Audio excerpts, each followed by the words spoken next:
இந்த நந்தி சிலை எழுந்து நின்றால் அன்றுதான் உலகத்திற்கு முடிவா?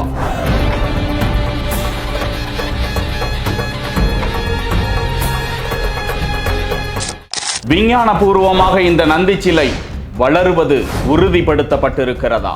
இந்த கோவிலில் பல 100 ஆண்டுகளாக வற்றாத குளம் இருக்கிறதா? இந்த கோவிலுக்கு காகங்கள் வராததற்கு எந்த முனிவர் விட்ட சாபம்?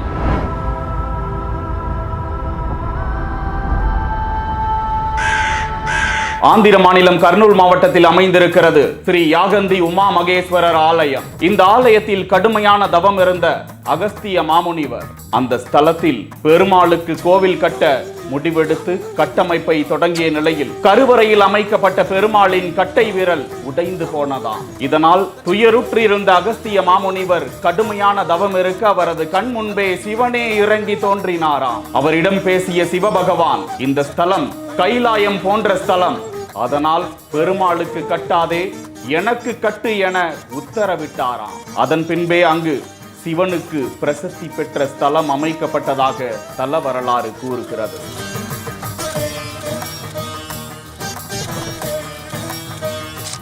அதனைத் தொடர்ந்து அங்கு பல மாமுனிவர்கள் தவம் செய்தார்களாம். ஒரு மாமுனிவருக்கு காகங்கள் தொந்தரவு கொடுக்கவே அந்த தொந்தரவு பொறுக்க முடியாமல் கண் விழித்த அந்த முனிவர் விட்ட சாபத்தால் பல 100 ஆண்டுகளாக, ஏன் இன்றளவும் அந்த கோவிலிலும் அந்த கோபுரத்திலும் அதன் சுற்றுவட்டார பகுதிகளிலும் காகங்கள் வருவதே இல்லை என தல வரலாறு கூறுகிறது. சனி பகவானால் பீடிக்கப்பட்ட பக்தர்கள் அந்த ஸ்தலத்திற்கு வந்து வேண்டிக் கொண்டால் சனியின் வாகனம் அங்கு வருவதே இல்லை.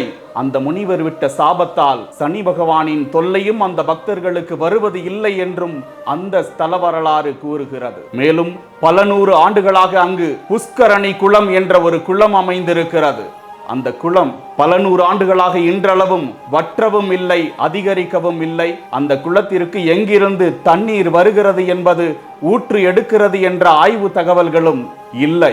அந்த கோவிலில் வீற்றிருக்கும் நந்தி பகவான் அந்த சிலை என்று கண் விழிக்கிறதோ அன்று கலியுகம் முடிந்து விடுகிறது, உலகம் அழிந்து போகிறது என்றும் தல வரலாறு குறிப்பிடுவது ஆச்சரியமான தகவல்தான். முக்கியமாக அந்த நந்தி சிலை பல 100 ஆண்டுகளுக்கு முன்பு பக்தர்களால் சுற்றி வலம் வரப்பட்டு வேண்டுதலுக்கு உள்ளாகி இருந்த அந்த இடத்தில் நந்தி சிலை அதிகாரப்பூர்வமாக வளர்ந்திருப்பதாகவும் அதன் அருகாமையில் உள்ள தூண்கள் அகற்றப்பட்டு தற்போது அதனை சுற்றி வலம் வர முடியாத அளவிற்கு பக்தர்கள் சுற்றிதான் வலம் வந்து கொண்டிருக்கிறார்கள் என்ற அதிகாரப்பூர்வ தகவலும் கிடைக்கின்றன.